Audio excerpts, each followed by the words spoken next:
चिपळूणमध्ये मुसळधार पावसामुळे परिस्थिती अतिशय गंभीर बनली आहे। शिव नदी आणि वशिष्ठी नदीला पूर आल्यानं चिपळूण शहरातील अनेक भाग जलमय झाले आहेत। शेतांमध्येही पाणी घुसल्यानं शेतकऱ्यांचं मोठं नुकसान झालेलं आहे, घरांचं देखील मोठं नुकसान झालेलं आहे। आणि चिपळूण मधील याच पूर परिस्थितीची खास दृश्य चिपळूण मधील ओंकार भालेकर यांनी ड्रोन कॅमेरामध्ये टिपलेली असून आकाशामधून दिसणारं पुराचं चित्र आपण या क्षणाला पाहतोय। नागरिकांमध्ये चिंता वाढवणारी ही दृश्य ठरू लागली आहेत। प्रशासनाकडून मदतकार्य सुरू असून नागरिकांना सतर्क राहण्याचं आवाहन करण्यात आलंय।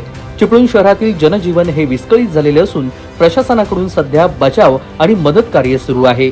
तेजस बोरगरे, कोकण कट्टा न्यूज, चिपळूण, रत्नागिरी।